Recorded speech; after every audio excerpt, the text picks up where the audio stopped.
COVID task force. Sir, appreciate you taking your time out and speaking with us today at ET Now. This is Ruchi, Bhatia. The first vaccine dose was administered in the country on the 16th of January for a country that has faced huge supply bottlenecks and a fair amount of vaccine hesitancy as well. How big a milestone is it really for the country? Thank you, Ruchi. This is truly a remarkable milestone for any nation.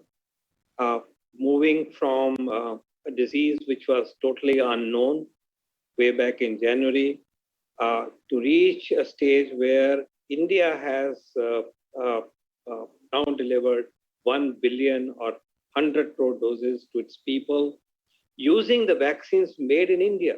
That's even more remarkable achievement to speak today. And it is truly to the credit of all Indians that this level of coverage for COVID-19 vaccination has been possible. So today is the day on which every citizen of our nation should feel very, very proud. Oh, absolutely. In fact, we're just the second nation after China to administer as many doses, and a phenomenal amount of work has been done, especially in the last 2 months or so, in a bid to speed up the vaccination drive as well. But I want to understand from you, sir, from here it's going to be a steep climb because we have been able to give 2 doses to just about 30 crore people.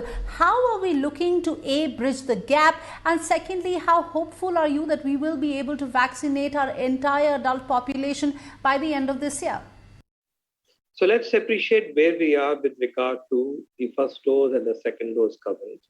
Today, out of these billion doses, about 75% have been given to as the first dose. 75% adults have received the first dose. So 75% of India's adults have now received 1 dose, and they are protected to the extent of the effects of one dose. About 31% of India's adults have received both the doses. Put together, first and foremost, it is a very significant shield against the ill effects of the pandemic and the SARS-CoV-2 virus. When vaccination is given, the disease spread may or may not be fully taken care of, but what is fully taken care of is the likelihood of a serious disease and mortality. So, particularly for those who have received 2 doses, there is a guarantee more or less against severe disease and mortality, and that is something very, very important. Even when 1 dose, the positive effects are there. But I would appeal here, and you are referring to the way forward in a way, our way forward is really the following. 25% of India's adults have still not received the first dose. Now, that is a mission that we now must accomplish. We have no supply issue of the vaccine today. There are generous supplies of Covishield as well as Covax. And therefore, now it is our duty that those who are eligible to receive vaccine, all the adults that is, they must get connected to receiving the vaccine, and we as a society should now rise to the occasion. It's not possible only for the health sector and the health teams to do so. We need community mobilization. We need Jan Andolan to get these individuals to the vaccination centers. There may be some of them having vaccine hesitancy. We should clarify their doubts. How do you sort out vaccine hesitancy? By giving right information, by giving right confidence that the vaccines are safe and effective. So that's the first agenda. The second agenda is equally important. There are about 10 crore individuals whose second dose is overdue. They should have received the second dose at the end of the 4 weeks of vaccine and 12 weeks of Covishield, but they have overshot the date. They have missed the appointment in a way. So the second part of our real agenda is those who are now due for second dose should please take the second dose, because immunity with 1 dose reaches a certain level. But the optimum immunity cannot come with only the first dose. Therefore, second dose must be given. And yes, we have plenty of vaccine supplies today and going forward. And we are in a position to universally cover all adults with the 2 doses of. So how hopeful are you that the entire country will be and the entire adult population will be vaccinated by the end of this year? As you can see, you know now the pace of vaccination. You know that it has picked up. You have referred to it. Some slackening happened during the last few days because of the festivals. But India has the capacity to deliver, more than 1 crore doses, even more than 2 crore doses. So that is a level at which the system has been functioning in the state, in the various states. As I said, the vaccine availability is not an issue. And therefore, I refer to this agenda of reaching out to 25% of those who have not received any dose to come forward. If they come forward, there is enough vaccine. And it is within our grasp to fulfill the objective of covering the universal population of adults through the vaccination program in the next few months. Having said that, sir, I also want to understand from you, because the expert panel at one point of time was also considering reducing the gap between the 2 dosages of Covishield as well. Given the fact that we do have ample supply with us, one would argue that, given that there is no shortage, the government can perhaps look at this to further increase the speed of the vaccination process. Is that something that the government is considering? The decision for a certain gap between the first and the second dose in regard to the Covishield vaccine was based on scientific underpinnings of how the immunity comes up after this vaccine. It is not related to the supplies issue at all. It is a scientific decision. And that scientific decision, as of today, still stands. And this decision has been taken by the National Technical Advisory Group on Immunization by looking at the scientific data. And therefore, to my knowledge, there is no reason to revise this at this point in time. At the same time, the scientific groups are always looking at new information.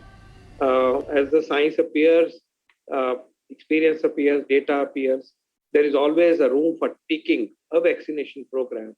But such situation is not there with the Covishield vaccine as of today.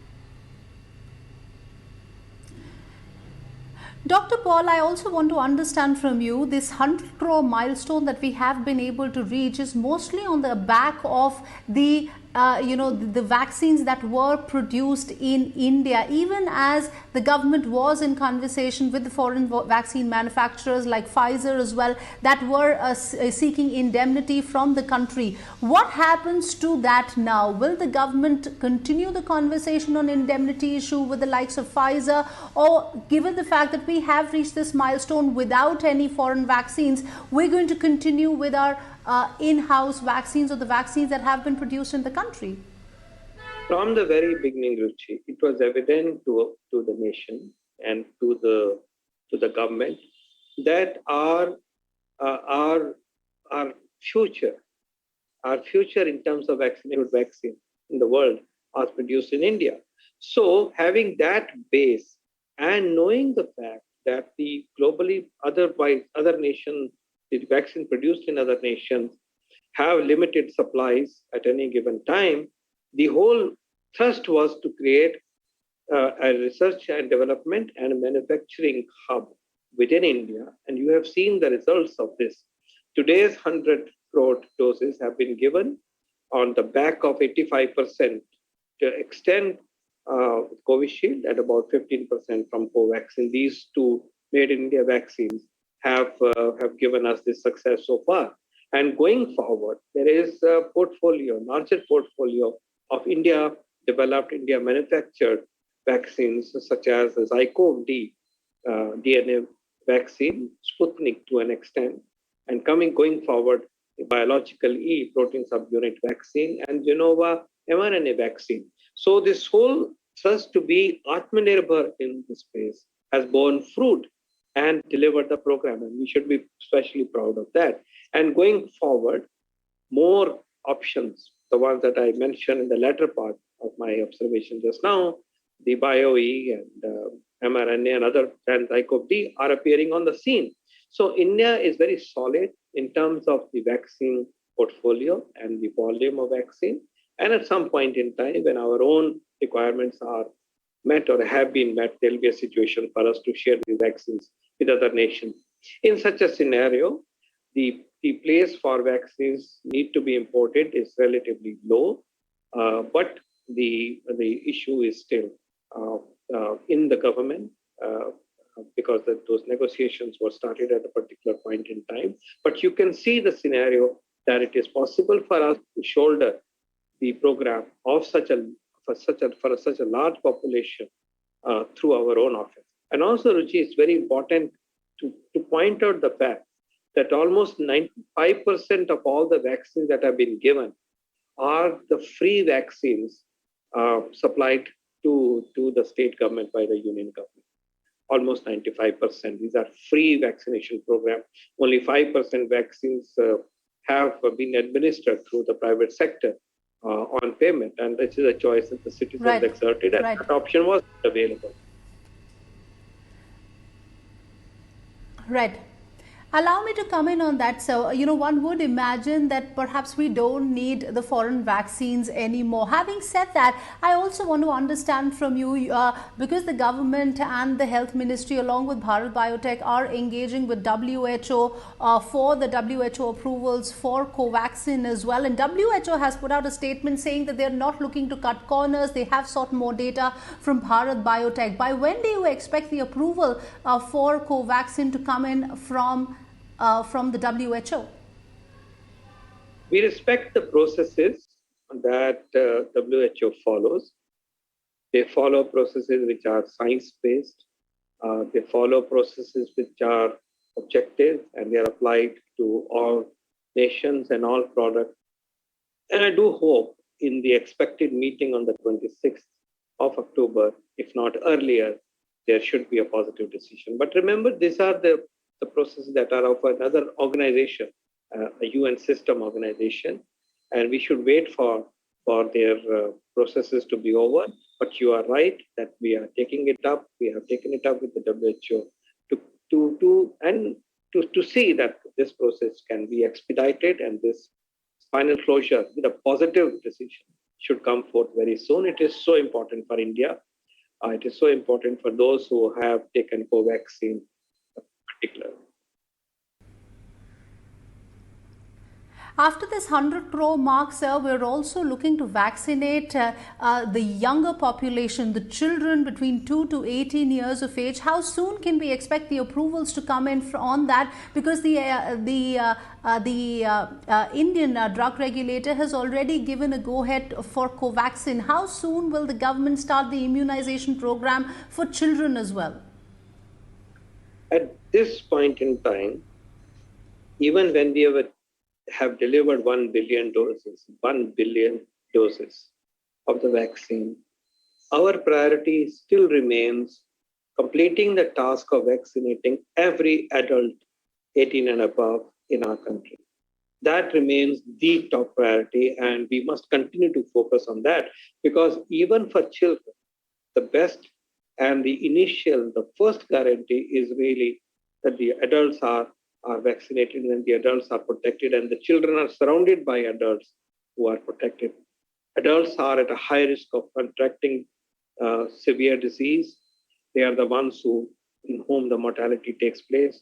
Children do not get severe disease, and by and large, they are there in the path of chains of transmission of the virus, but they are protected from serious disease by the pathophysiology of this disease per se. Yes, several nations have started vaccinating their adolescents and even children. There is some rationale for it. Yes, we look forward to continue to examine that rationale. Also, it is a fact that yes, we have 2 vaccines which have been licensed, one up to 12, which is ZyCoV-D, and one up to 2 years, which is Covaxin. These 2 vaccines are available potentially for youth children, but they are not only for children. And we have to keep in mind that the broader objective of best use of these vaccines must also be borne in mind. So based on balancing these 2 aspects, it is possible for our National Technical Advisory to take a decision in near future, hopefully very soon, and then one can go forward. But at the same time, we must continue to focus and bring every adult to the vaccination center, whoever has been left out for the first dose, and those who have been as yet not reported after the first dose for second dose. Okay, all right. On that note, Dr. Paul, appreciate you taking your time out and speaking with us today at ET Now. Thank you very much, sir.